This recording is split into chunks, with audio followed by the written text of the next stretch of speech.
Sahabat Muslim, di tema kali ini kita akan membahas tip dan trik melewati jembatan Shirathul Mustaqim yang diajarkan Rasulullah agar kita berhasil menyeberangi neraka jahanam dan sampai di pintu surga dengan selamat, insya Allah. Baik umat beriman maupun yang tidak pasti akan melewati jembatan Shirathul Mustaqim karena jembatan tersebut merupakan jalan satu-satunya menuju surga.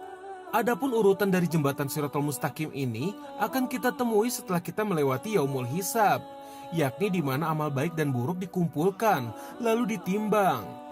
Dan dengan bekal itulah kita akan menyeberangi jembatan Shirathul Mustaqim.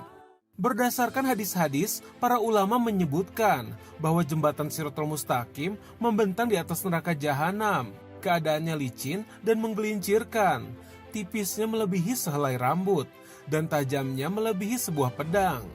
Lalu pada pinggir-pinggirnya penuh besi melengkung tajam, dan juga duri serta pengait yang akan mencelakakan siapapun yang melintas, kecuali ia diselamatkan oleh Allah. Tak hanya para manusia yang tegang di saat akan menyeberang, para malaikat yang menyaksikan pun merasakan hal yang sama. Oleh karenanya mereka berdoa, "Ya Tuhan, selamatkanlah, selamatkanlah."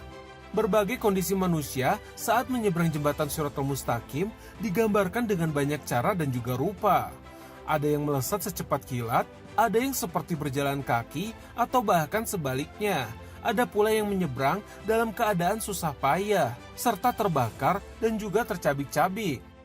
Dalam suatu riwayat dikisahkan bahwa hewan kurban seperti unta, sapi, dan juga kambing kelak dapat menjadi kendaraan untuk menyeberangi jembatan Shirathul Mustaqim. Namun sayangnya derajat hadis ini doif karena ada perawinya yang lemah dan tidak memiliki kitab. Bahkan Ustadz Adi Hidayat dalam ceramahnya menyatakan bahwa hadis tersebut derajatnya palsu. Namun ada cara lain yang bisa ditempuh agar selamat melewati jembatan Shirathul Mustaqim tersebut. Bahkan keutamaan amalan ini seringkali ditemukan di banyak hadis. Dalam kitab Daqaiqul Akbar fi Dzikril Jannatil Wanar dijelaskan bahwa ada orang-orang yang akan mengendarai perahu yang dibawakan malaikat Jibril untuk melewati jembatan Shirathul Mustaqim. Lalu dari manakah perahu itu berasal?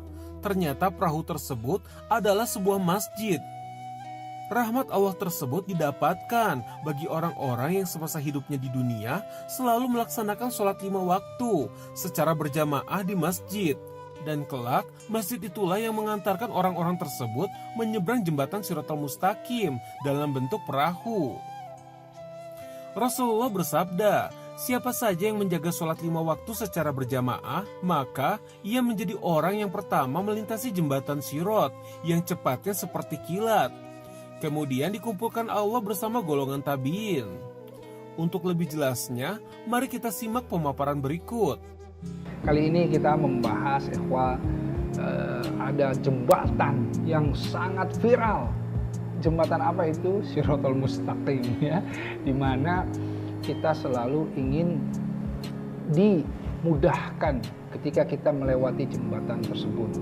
Nah, jembatan ini ya di dalam hadis disebutkan dia ini selembut rambut tetapi setajam pedang. Ya, jadi banyak orang-orang yang tergelincir dari jembatan Shirathul Mustaqim tersebut. Nah, karenanya kenapa kita juga memohon kepada Allah, ihdina Shirathul Mustaqim, kan gitu ya.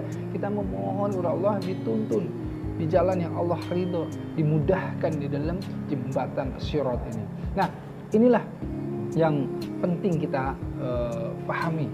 Di dalam hadis disebutkan bahwa orang-orang yang beriman itu berjalan bagaikan kedipan mata. Jadi kalau kedipan mata, jembatan itu satu kedip, langsung seakan-akan terbang melayang gitu ya.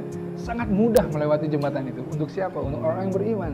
Tetapi sebagian ada yang melewatinya dengan bersusah payah, ada yang berhasil melewatinya tapi dengan cacat fisik.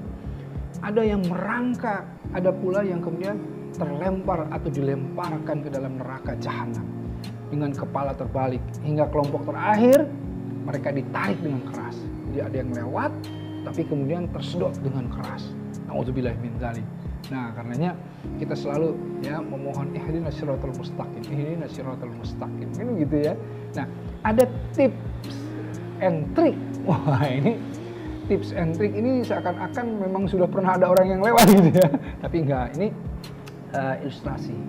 Seperti apa sih sebetulnya agar supaya kita mudah melewati jembatan Asy-Syirat ini?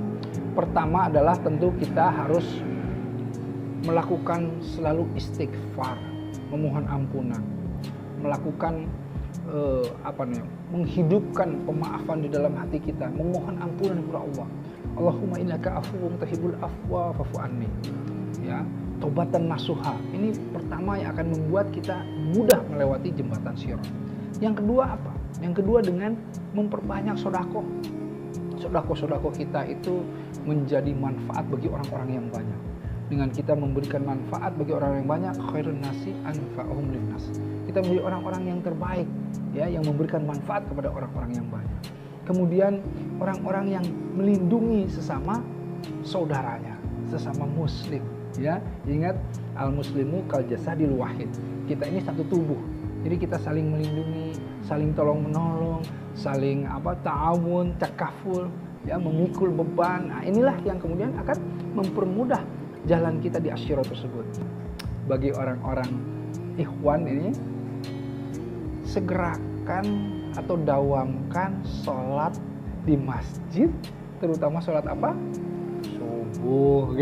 Ini kan dalam kondisi gelap, ya kan? Kan orang yang paling malas tuh sholat subuh. Nah, orang-orang yang mendawamkan sholat wajib, sholat subuhnya di masjid, insya Allah, ya, sholat yang gelap, sholat subuh, sholat maghrib, sholat isya, itu insya Allah dia akan dimudahkan di jembatan Asy-Syirat.